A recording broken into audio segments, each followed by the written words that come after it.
MMR is supposed to measure skill in competitive games, but most players think it's completely broken. You probably said it to yourself at some point. This matchmaking makes no sense at all. And honestly, sometimes it really feels that way. You queue into a match and instantly feel outclassed. Or you dominate a lobby and everything feels way too easy. So naturally, you start blaming the system. But what if the system isn't really the problem here?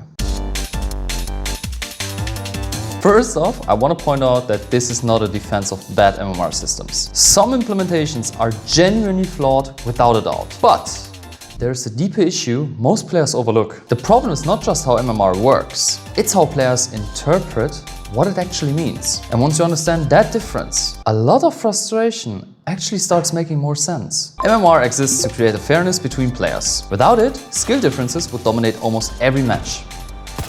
Downstairs, got it.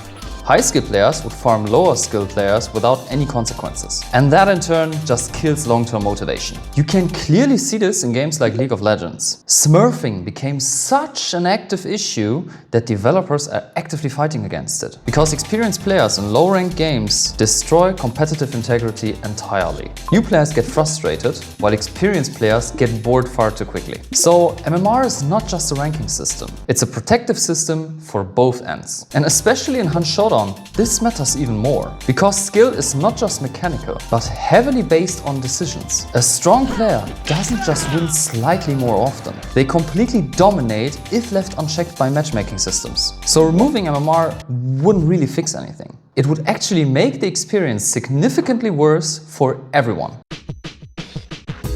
But here's where things start breaking apart. MMR only works well in very controlled environments. It assumes that players compete under similar and repeatable conditions. Equal teams, equal pressure, and comparable opportunities in every match. That assumption, however, does not compare to modern games, especially not in dynamic or asymmetric game environments. Games like Call of Duty struggle with this one constantly. Players complain that skill-based matchmaking makes the game feel inconsistent and frustrating. Not because it does not work at all, but because the experience does not feel predictable or fair. And in Hunt Showdown, this problem becomes even more extreme. You're not playing in a controlled competitive setting, but instead in a chaotic environment with constant external variables. Duos fighting a solo, trios getting interrupted by third parties. Information, positioning, and timing decide fights before they even started. Sometimes you win because you played well, and sometimes you just win because the situation heavily favored you. And sometimes you lose despite making every right decision. And this creates a fundamental mismatch inside the system. MMR needs consistency to work correctly, but the game delivers layered randomness instead.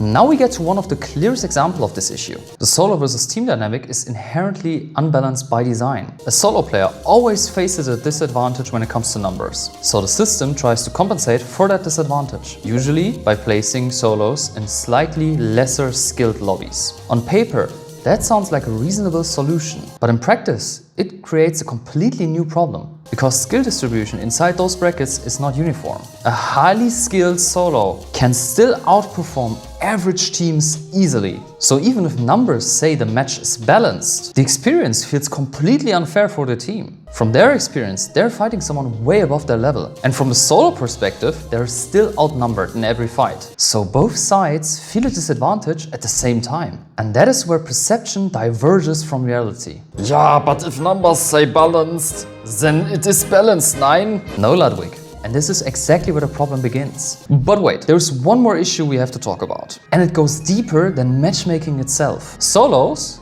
are not just outnumbered. They are mechanically restricted by design choices. The game makes them weaker not just by numbers, but by systems and limitations built inside the game. Think about traits for a moment. For teams, traits are just an optional enhancement. Nice to have, but rarely required to function properly. For solos, however, this changes dramatically. Some traits become essential to be able to compete. Serpent is one strong example of this. Magpie is an even clearer example of this. For teams, those two traits provide a nice-to-have effect. For solos, however, it unlocks something you absolutely need. Magpie has a hidden mechanic for solo players. It gives you double the dark side seconds when picking up a bounty. And This is not a luxury. Teams can pick up 2 bounties, so they have a total of 10 seconds dark side. Solos, however, have to spend trade points not to gain an advantage, but to avoid being handicapped. And this is where everything flips. MMR is trying to fix something that actually starts in the core design of the game itself. Let's go one level deeper in the system. MMR measures outcomes, not actual player skill. It tracks kills, deaths, and overall match results. But it does not track decision quality or understanding of the game. It does not measure positioning, timing, or information usage. So the system simplifies something that is actually very complex. It turns skill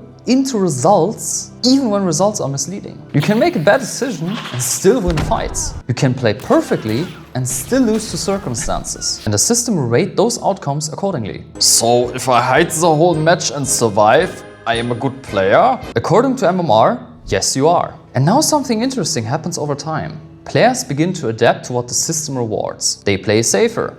They take fewer risks and avoid uncertain situations, because failure is punished much harder than good decisions are rewarded. So MMR does not just measure behavior, it actively shapes how players play over longer periods of time. But let's get to the most important part of this video. MMR is not the real problem here. The real problem is how players perceive what MMR actually means. Players suspect that MMR is a true representation of their skill, but that is just impossible in complex and dynamic environments. No system on this world can measure complex decisions, context, and randomness. So when MMR produces unexpected results, players assume the system is broken, when in reality it is simply incomplete. And this is where everything finally comes together. MMR is not broken.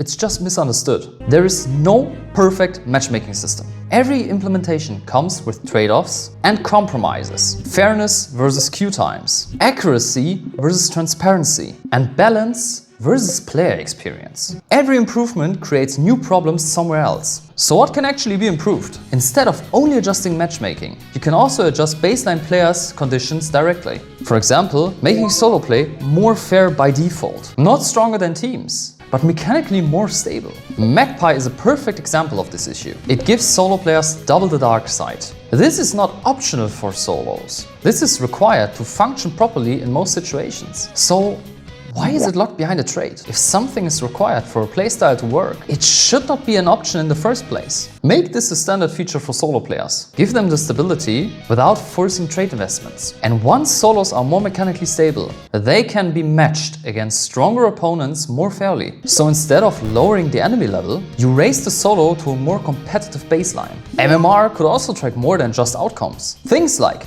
damage dealt, positioning consistency, or engagement impact. Not perfectly, but better than pure win and loss tracking. Because right now, the system simplifies skill way too aggressively. Adding more context could make ratings more believable, even if they're still not perfectly accurate. And there's one more thing developers often underestimate. Players don't just want fairness. They want to understand why something feels fair or unfair. A great example of this is Tekken 8, even if that game is much worse than the older Tekken games.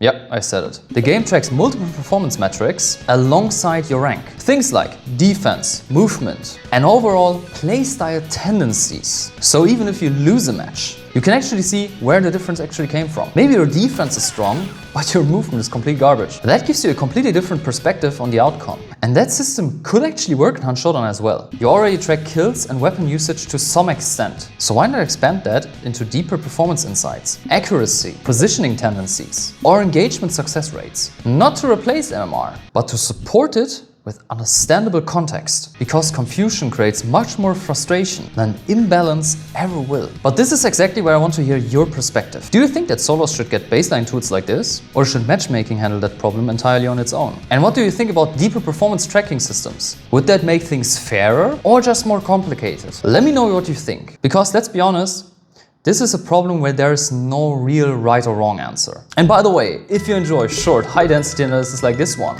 focused on why systems feel unfair and where they actually break, that's exactly what this channel does. Subscribing makes sense. MMR isn't broken. It just isn't what you think it is. And once you understand that, the frustration finally starts making sense.